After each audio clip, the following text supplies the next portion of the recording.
안녕하십니까. 반갑습니다. 끈기코치TV 구재선입니다. 오늘은 은퇴하게 되면 굉장히 좀 답답한 마음이 들고 이렇게 되거든요. 그래서 오늘은 은퇴 설계에 대해서 말씀드리겠습니다. 이 주제는 많은 사람들이 물론 정년도 있지만 또 중간중간에 또 퇴직도 할 수 있고 그래서 퇴직하시는 분들에게 한번 같이 생각해보는 그런 시간이 됐으면 좋겠습니다. 자, 강의에 앞서서 빨간색 구독 버튼 꼭 부탁드립니다.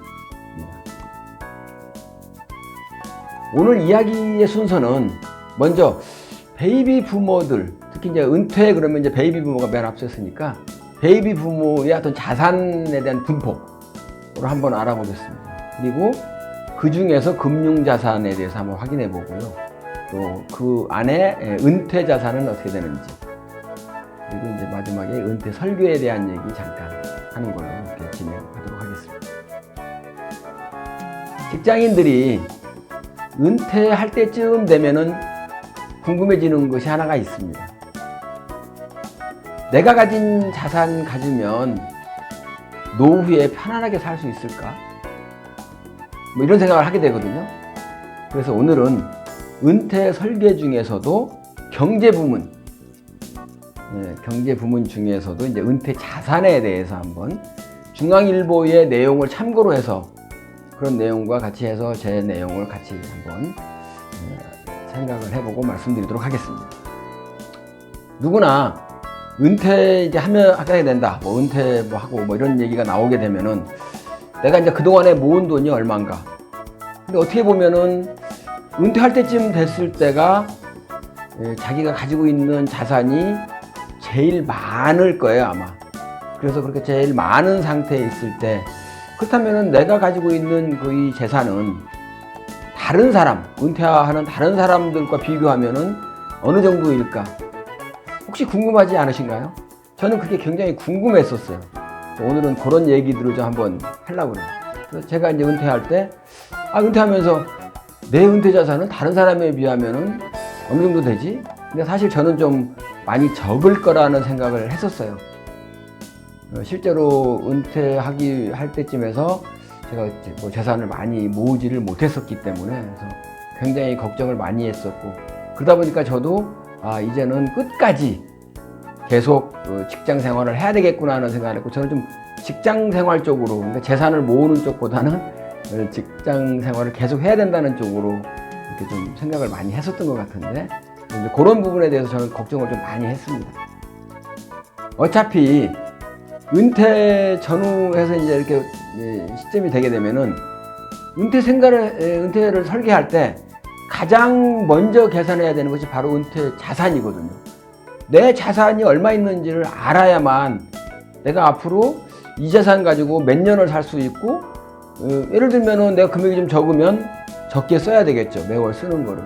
좀 많으면 매월 조금 더 여유 있게 써도 될 것 같고, 그런 생각을 좀 하면서 2018년도 통계청의 가계금융 복지조사 이걸 기반으로 해서 베이비 부모들이 은퇴 시기에 보유한 자산에 대해서 한번 간단하게 한번 제가 분석을 해봤어요. 그 분석을 해보니까 자산 분포를 한번 보게 되면 밑에 제가 이제 표를 보여드릴 텐데요. 가구주 기준으로 상위 5%의 평균 자산이 30억 원이 넘었었어요. 그런데 이것은 베이비 부모 중에서도 아주 돈이 많은 사람, 몇 조 또는 몇 천억, 몇백억 있는 사람들이 있기 때문에 사실 그 평균 수치가 크게 중요하지가 않다는 거죠.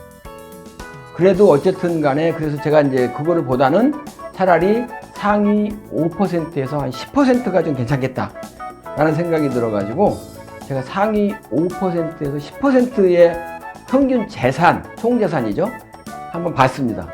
그랬더니 13억 원 정도였어요. 그러니까 상위 10%가 평균이 한 13억 정도 된다.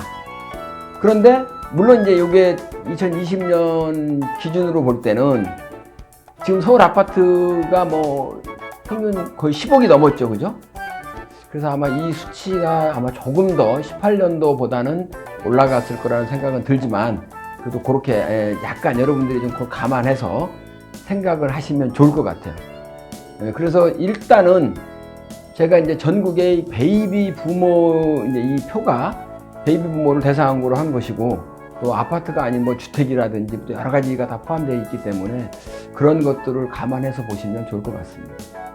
자, 그러면 제가 대충 이렇게 말씀을 드렸는데 여러분들의 자산은 얼마 정도 가지고 계시고 몇 퍼센트 상위로 계산했을 때 몇 퍼센트 정도 되는지 한번 이따가 표를 한번 같이 보세요. 그러면 이제 본인이 내가 얼마 정도 되는구나 요거를 이해하실 수가 있을 것 같아요. 그래서 이 통계에서 보는 것처럼 자산의 분위와 상관없이 누구나 다 은퇴하시는 분들 대부분이 그 재산 중에 부동산 또는 주택, 아파트 여기에 굉장히 많이 집중되어 있습니다. 제가 아까 그럼 10%, 5%에서 10%를 보자고 했잖아요. 5%에서 10%를 보게 되면 총 재산이 13억인데 그 중에 부동산이 10억이에요.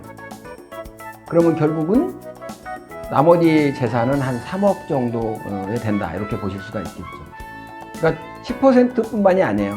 상위 15% 같은 경우에도 결국은 9억 7천 전체 재산 중에 6억 9천이 한 7억 정도가 부동산이기 때문에 실제 나머지 재산은 한 2억 정도 그렇게 보시면 돼요. 그러니까 전반적으로 보게 되면 대략 한 80%, 75% 이상 80% 가깝게가 부동산이라고 보시면 될 것 같아요.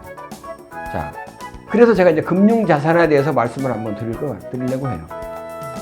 이 표에서 보는 것처럼 총 재산이 아무리 많다고 하더라도 금융자산이 결국 한 5% 정도, 상위 5% 기준으로 해서는 이제 8억 6천만 원이 되겠고요. 그 아래 분위인 5%에서 10% 같은 경우에는 한 3억 3천만 원 정도 돼요. 그래서 이 부분을 보면서 제가 또 이제 KB금융에서 조사 발표한 거를 자료를 한번 보게 되면 2019년도에 금융자산이 10억 원 이상인 사람 같은 경우가 35만 명이었죠. 35만 명이라고 하게 되면 우리나라의 그 가구 수가 한 2천만 가구가 되는데 2천만 가구의 1.8%에 불과하다는 거죠. 그래서 지금 상위 5%의 평균 금융자산이 10억 원 정도 된다고 하는 게 어떻게 보면 이상한 게 아니라는 거죠. 그래서 우리나라는 대부분의 사람들이 부동산 이외의 금융자산을 가진 부자들이 생각보다는 그렇게 많지 않습니다. 특히 상위 20에서 40% 같은 경우에 금융자산이 1억 원이에요. 1억 원. 그러면은 이제 우리가 은퇴하고 나서 이렇게 중요 생활비로 써야 되고 이러는데 그런 경우에 대부분 다 부동산에 들어가 있다는 거죠. 그럼 이 부동산에 돼 있는 경우에는 전체적으로 생활비에 별로 큰 보탬을 줄 수가 없게 되는 거예요. 거기에다가 그 자산 순위나 또는 이런 부분들의 순위가 자산 순위와 은퇴 자산, 그러니까 총 자산의 순위하고 은퇴 자산의 순위가 좀 달라질 수가 있겠죠. 은퇴 자산 같은 경우에는 전체 자산이 아니고 은퇴 생활에 내가 쓸 수 있는 자산을 얘기하는 거죠. 그러니까 예를 들면은 전체 자산이 적더라도 은퇴 재산이 커질 수가 있어요. 예를 들면은 두 사람 똑같이 똑같은 집을 가지고 있어요. 근데 한 사람은 그냥 주거용으로만 쓰고 있단 말이죠. 그런데 또 다른 사람은 자기는 주택연금을 받아가지고 생활비로 쓰고 있단 말이에요. 이런 경우에는 은퇴 재산이 다르다는 거죠. 그래서 전체 재산하고 이거를 갖다가 은퇴 재산을 좀 나눠서 생각할 필요가 있고 우리가 얘기하는 은퇴 자금 이것이 어떤 여러분들이 쓸 수 있는 그런 재산이 될 수 있다 이렇게 보시면 되겠죠.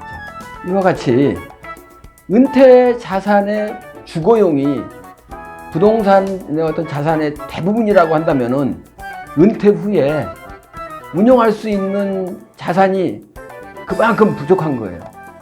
그렇게 되면 결국은 아까 말씀드렸던 것처럼 만약에 20%에서 40%의 재산 중에 실제로 은퇴하고 쓸 수 있는 뭐 돈이겠죠. 돈, 금융재산이라고 했으니까 돈이 1억 원 정도 내외, 1억 원 미만이라면 실제로 쓸 수 있는 돈이 별로 없죠.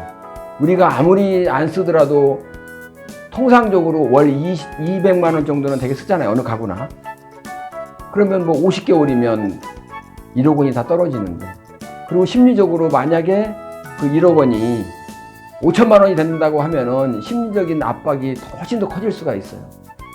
그래서 우리가 이런 금융자산, 이 부분은 은퇴하실 때 가장 굉장히 중요한 은퇴 설계에 주목해야 할 부분이다. 이렇게 이해하시면 해야 될 것 같아요.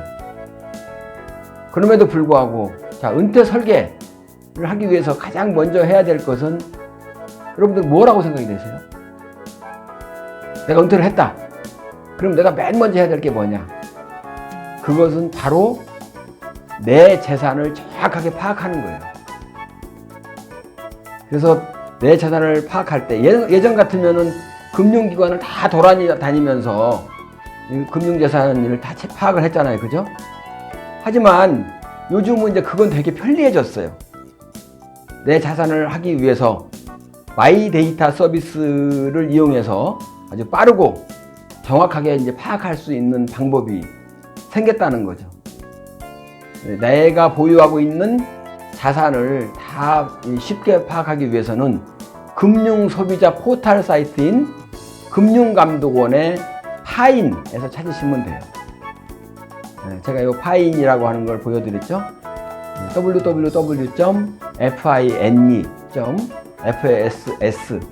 www.fins.fss.or.kr 이쪽으로 접속하시게 되면 이런 화면이 뜨게 되겠습니다.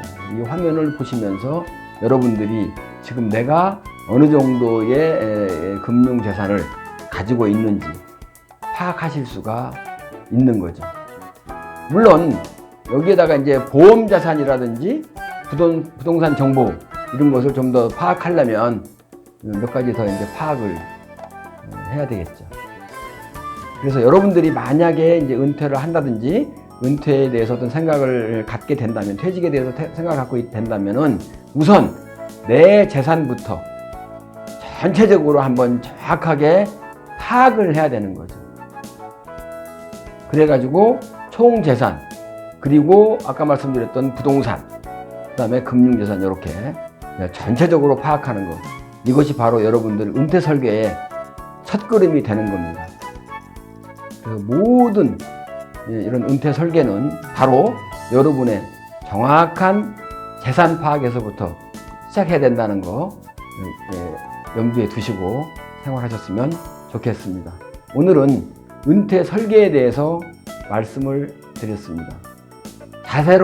자신의 은퇴 설계를 제대로 하는 것만이 노후에 안정된 생활을 보장받을 수가 있습니다.